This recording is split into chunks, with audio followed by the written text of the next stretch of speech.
Hi, in this video we're going to talk about summing independent random variables. So let's get right into it. And let me state some facts that are I'm just going to state without proof here. The first one is that if you sum independent Poisson distributions, you're going to get another Poisson distribution. So if cap n sub 1 is a Poisson random variable with one parameter, say lambda sub 1, and cap n sub 2 is a random variable that's following a Poisson distribution with a different parameter, lambda sub 2, then when you add those together, so I'm letting cap s be the random variable representing the sum, I know that it's Poisson, so then the question is, well, what's the parameter for that? So in parentheses there at the very end, in parentheses, I have a space, and so the fact is that I know they're Poisson distributions. So the question is, well, what's the parameter? But of course, the parameter for Poisson distribution is the mean of the random variable. So I'm saying that cap s, the sum, is Poisson. What's the parameter? Well, I just need to calculate what the expected value of cap s is.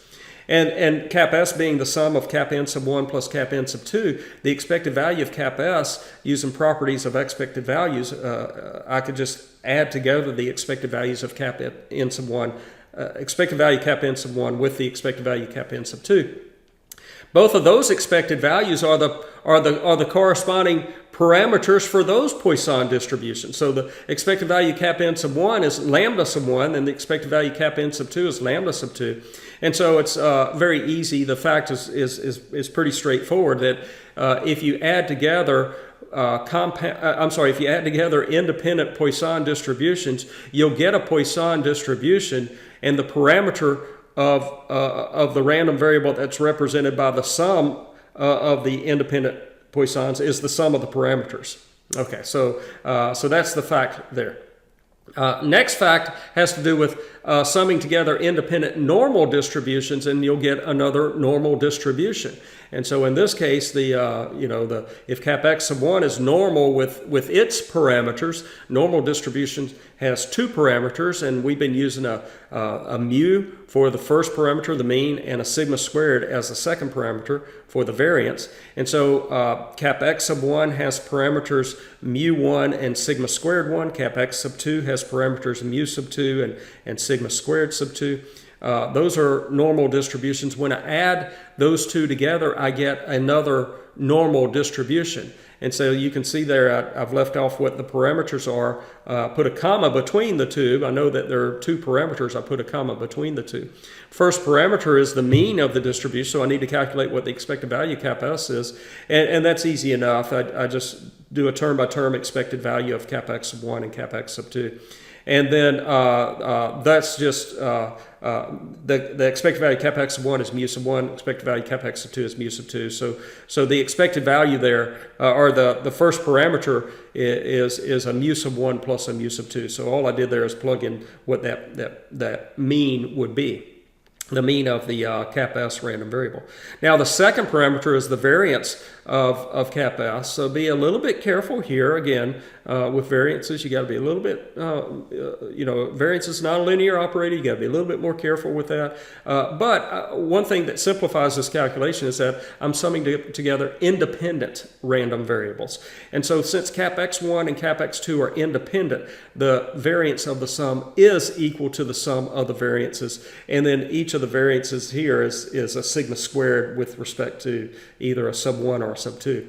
And so the fact there is that the cap s then would be a normal distribution where the mean of cap s is mu1 plus mu2, and the variance of cap s is a variance of cap x1 plus the variance of cap x2.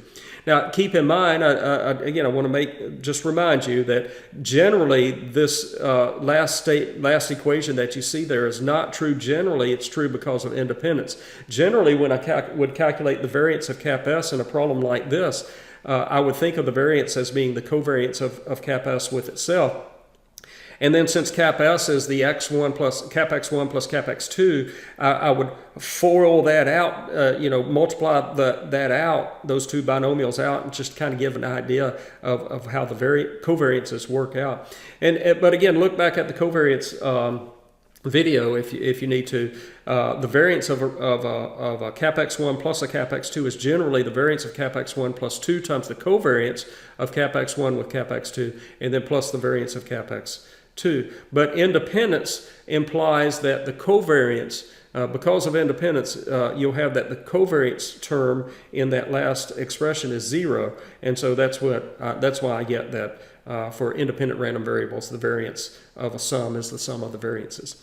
I want to make one more comment, or give you one more fact. I said that we're summing independent random variables. This time I want to actually look at a difference. The fact is that if you look even at the difference of independent normal distributions, you get a normal. Now, what I did not include here is that is a statement about the difference of Poisson distributions. That's not going to be a Poisson distribution. It's kind of a complicated distribution, and you're not going to expect you're not expected to know anything about the difference of independent Poisson distributions on this exam. But the difference of independent normal distributions is normal, and you are expected to know that on this exam. And so here, instead of using a cap S as my sum, I'm going to use a cap D and define cap D to be cap x1 minus cap x2, where cap x1 and cap x2 are those normal distributions. Again, what I need to do is find out what the parameters are. The first parameter for cap D, when I list out the parameters, is the expected value. And using properties of expected value, the expected value of a difference is the difference of the expected values. And so I get a mu sub 1 minus a mu sub 2 as the first parameter. Now the second parameter is the variance of cap x1 minus the variance of the random variable that's the cap x1 minus cap x2. And that, by independence, is actually the variance of cap x1 plus the variance of cap x2. So you actually get the same variance whether you're taking the sum or difference of these normal distributions. You get the same variance. The means are different, but you get the same variance.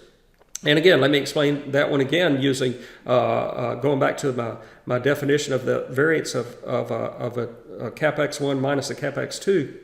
I'm thinking of that as being the covariance of it with itself. And so I would get this last, the expression, bottom right expression as how I would calculate the variance of cap x1 minus a cap x2. But independence, again, is going to imply that covariance term is 0. And so you end up with a variance of cap x1 plus the variance of cap x2. Common mistake there is to put in that difference for the variance of the difference. The common mistake there is to put a minus there between the sigma squared sub 1 and a sigma squared sub 2. But as we've just shown, that's not true. Okay, so that's our. These are the facts that I wanted to present to you with this video. Let's look at an example. Let's say I've got a random variables cap n sub 1 and cap n sub 2 that are independent Poisson random variables with means of 3 and 2 respectively, and I want to calculate the probability that their sum is equal to a 4. So I'm going to do this two ways. One is I'm going to use the fact that if I'm adding together independent Poisson distributions, I get a Poisson distribution. And so that fact, by this fact, I'm looking at the sum, cap S random variable, as being Poisson with a parameter of 3 plus 2 or 5. And then the question is, well, what's the probability that the sum is equal to a 4? So I use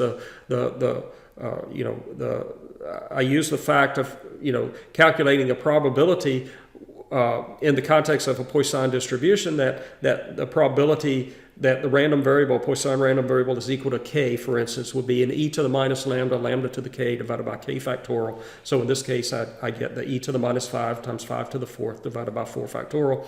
And my answer is this about 17.5% value. Okay, second solution is I want to make an observation that I've highlighted in red, that I'm just talking about a sum being equal to 4. The sum is a cap n sub 1 random variable and a cap n sub 2, both of which are Poisson.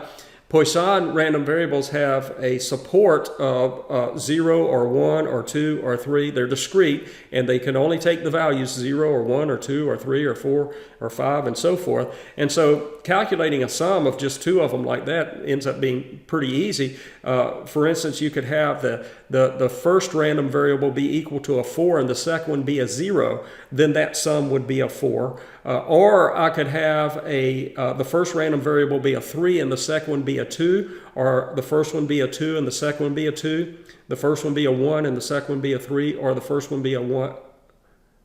First one be a 0 and the second one be a 4. All of those, that would give me 4 in each case, and that's kind of that is an exhaustive set of events that would give me a 4, a sum of a 4. So that's all of the ways that you could get a sum of a 4 with with the sum being cap N1 and cap N2.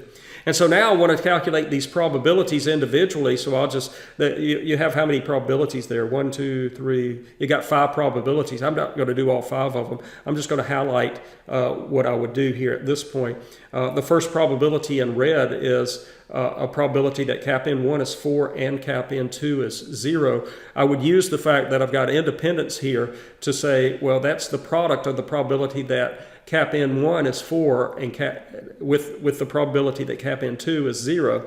Now cap N1 has a parameter of 3, and so the probability that cap N1 is 4, that would be the lambda to the e to the minus lambda times lambda to the 4th divided by 4 factorial, with the lambda being a 3.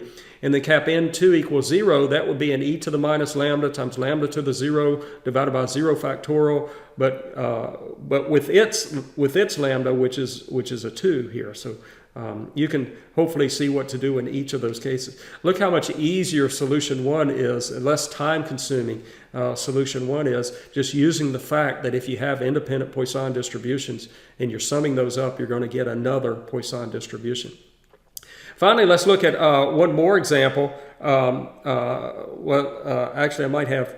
look at this example. This is an SOA example. I got certain brand of refrigerator has a useful life that is normally distributed with mean 10 and standard deviation 3 years. The useful lives of these refrigerators are independent. Calculate the probability that the total useful life of 2 randomly selected refrigerators will exceed 1.9 times the useful life of the third randomly selected refrigerator. So it's kind of let's try to make sense of the question here. It might be a little complicated. So let me introduce some notation. Let's let cap x sub 1 and cap x sub 2 and cap x sub 3 be the random variables representing the useful lives of the refrigerators that I've numbered 1, 2, and 3. And now what I'm told in the problem here, I've got I'm told that these are independent random variables and they're identically distributed. So I've got an independent and identically distributed collection of random variables with a common distribution that's normal, with a mean of 10 and a variance. They gave me the standard deviation of 3 in the problem, so the variance is 9. Of course, the square of the standard deviation. And now what I seek is the probability that cap x1 plus cap x2 would be greater than 1.9 times cap x3. So the first step I would do, and the first step to solve this problem is, let's move the 1.9 times cap x3 to the other side, and then I've got this probability, and then I'm going to rewrite in the last probability the event that cap x1 plus cap x2 minus 1.9 times cap x3 is greater than 0. I'm just going to write that as cap s being greater than 0, where cap s is is defined to be the cap x1 plus cap x2 minus 1.9 times cap x3. So now I'm going to use the fact that we just discussed earlier in the video that that's going to be that cap s is going to be a normal distribution. I'm taking a sum and difference of normal distributions. I'm going to get another normal distribution. So cap s is normal. The question is, well, what are the parameters for cap s? Well, the first parameter for cap s is the mean. And so I take the expected value and I just use properties of expected values. The first thing I'm going to do here is well, in the next slide, I'm going to move the 1.9 and we'll factor that out. And now the expected values, each of these expected values is identically, the collection is identically distributed to the common distribution cap x. So each of those expected values, each of those parameters are equal to the same parameter using a cap x. And cap x has a mean of 10. And so I'll plug in a 10 for cap x in each of those cases and do the arithmetic, and that ends up being a 20 minus 19 or a 1. So the first parameter for cap s is a 1. Now what about the variance? Again, be a little bit careful with variance.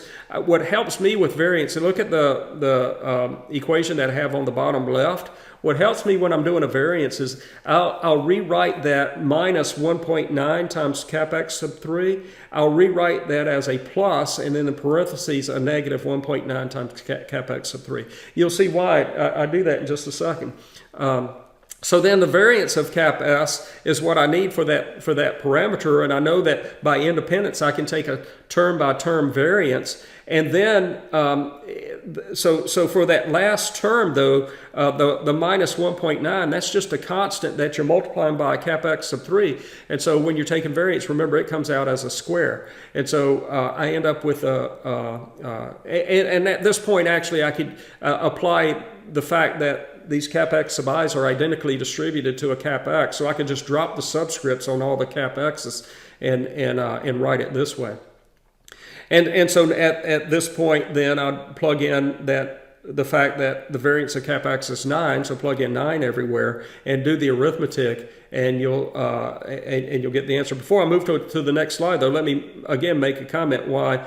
I wanted to rewrite that cap s. I'll write it as the last term anyway, as a plus parentheses a negative 1.9. Because what happens is a lot of times students make the mistake of writing this variance right here, factoring out a 1.9 and putting a minus in front of that variance, and that's just not it's not true. It's incorrect. And so again, numerically then, when I plug in a 9 for the variance here, I get a numeric value of 50.49 for the variance of cap s. And now, again, I'm just asked to calculate the probability that cap s is greater than 0. It's a very easy problem from here on out because I've just got a normal distribution that I'm calculating a probability of. So I know that the first thing I gotta do when I have a normal distribution I'm calculating a probability of is to standardize the probability or the event. So for cap s, I subtract the mean and divide by the standard deviation. If I do that on both sides, I'll get this. And on the left-hand side, go through the arithmetic there on the left-hand side. I'm sorry, on the right-hand side of that last probability, the arithmetic. Go through the arithmetic. Actually, on the left-hand side of that inequality, the cap s minus the mu sub cap s divided by sigma sub cap s, I'm going to replace that with our notation for the standard normal distribution. In other words, the cap z random variable. And then on the right-hand side, I just get the z score that I'm using here, which is a negative 0.1407 number.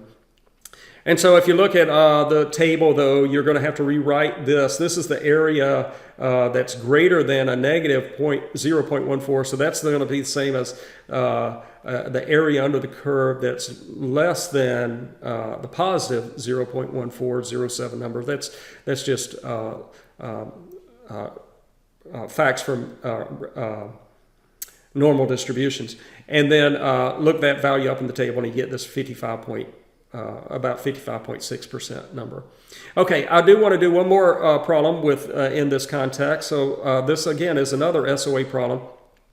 This time I've got, let's see, I've got the number of hurricanes that will hit a certain house in the next 10 years is Poisson distributed with a mean of 4. Actually, when I first read that, I'm looking at that and I'm thinking, a Poisson distribution with a mean of 4. You're living in a house that you're expecting 4 hurricanes to hit in the next 10 years. I think you should move. Mother Nature does not want you living in this house, I don't think. So that's my first thought when I read this problem is you should be moving. If you're living in that house, you should be moving. But anyway, that's the setup. So I got a number of hurricanes that will hit a certain house in the next 10 years. Poisson distributed with a mean of 4. Each hurricane will result in a loss that is exponentially distributed with a mean of 1,000. Losses are mutually independent and independent of the number of hurricanes. So I've got independence and independence and identically distributed losses. Calculate the variance of the total loss due to hurricanes hitting this house in the next 10 years. So I'm calculating the variance of something, and that something is the random variable that I want to define. So let's define cap S to be the total loss during the next 10 years. And this is actually referred to as an aggregate loss random variable. And you'll study this in a lot more detail when you get to the short-term actuarial math exam, or problems, the exam on short-term actuarial math. So, but anyway, let's continue here and see how we would attack this problem. So I got cap S as this total loss. Well, the total loss would be the loss amount for the first time, the amount of the loss that the first hurricane did to my house, plus the amount of the loss of the second hurricane, and so forth. So that would be the total loss amount. So the cap X sub I is representing the loss amount due to the ith hurricane hitting my house. So that would be the sum. That would be the sum. That would be the total loss amount. Again, this is called an aggregate loss model. I could use shorthand notation, sigma notation, to write it that way. And now in this case, though, notice that the number of losses. The number of terms I'm adding together is a random variable itself. It's not a fixed value. It's a random variable itself. It's random with the Poisson force. So I'm expecting to add 4 losses together, but I don't know how many I'm going to add together. It's a random variable. And then the whole the cap X sub I is an IID collection. It's an independent and identically distributed collection of random variables. And the common distribution here is an exponential distribution with a theta equal to 1,000. Okay, so now the question here is to calculate the variance of this random variable, the variance of cap X, and I would do that using the law of total variance. So this is the law of total variance, this beautiful equation. The math geek coming out at me, I see that. Oh, how lovely is that equation? It's just beautiful. So I want to calculate the variance here. I'll use the law of total variance to do so. Let's focus on the first term on the right-hand side, the expected value. And what I'm taking the expected value of is the variance of cap S given cap N. And so at this point, I'm just going to plug in that cap S is the sum of the cap X sub I's. So at this point, I didn't do anything but a substitution. Here, I'm going to use the fact now that I have independence, and not only independence of the cap X sub I's, but if you look in red, it says the losses are mutually independent and independent of the number of hurricanes.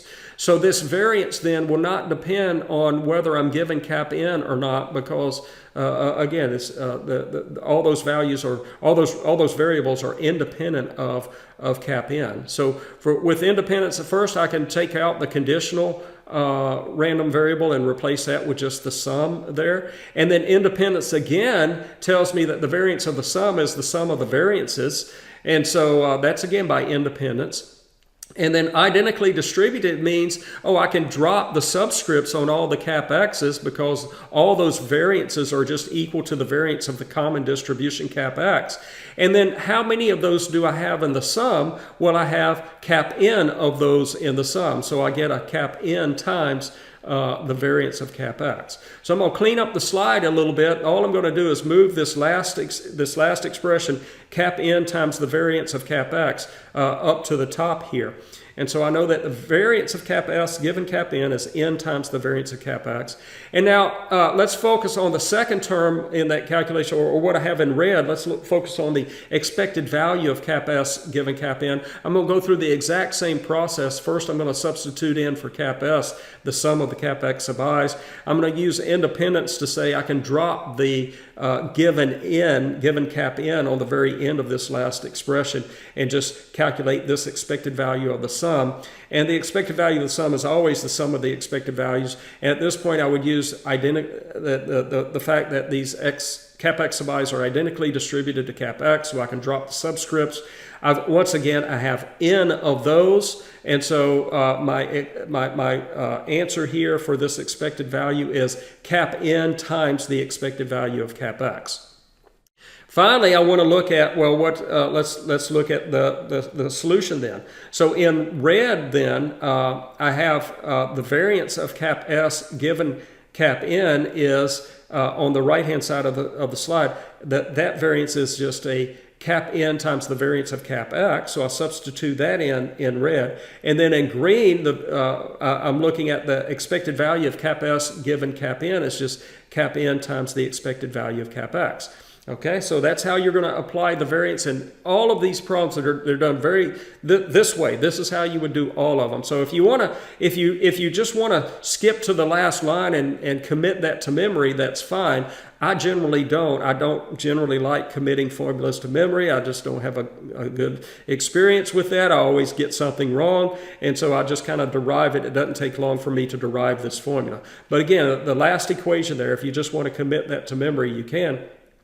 And now I want to make one other observation, and that is what I now have highlighted in red, the variance of cap x. That's a parameter, meaning that's a value. Also, the expected value of cap x in green, that's a parameter, or that's just a value.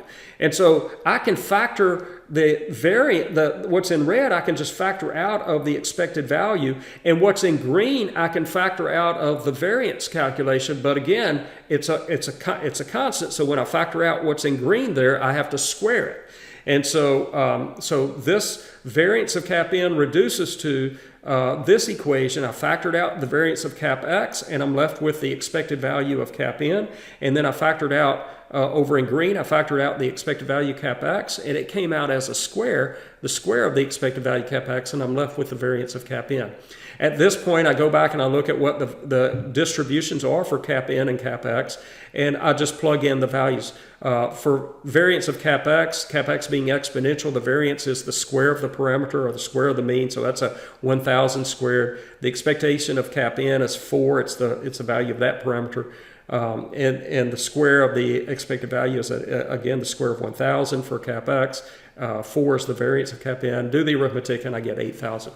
Okay, so that's my last slide, but let me make a comment before I end the video on this particular problem. This is, again, a problem that's more often seen on the exam for STAM, short-term actuarial math, not as often seen on the probability exam. In fact, currently, I think this is the only problem. This is an SOA problem, as I've indicated, but this is the only problem in the current list of sample questions like this, where you're taking a sum of random variables, and the number of terms in your sum is not a fixed number, but a random number itself. So a random variable itself. So this makes things a little bit more complicated, as you can see.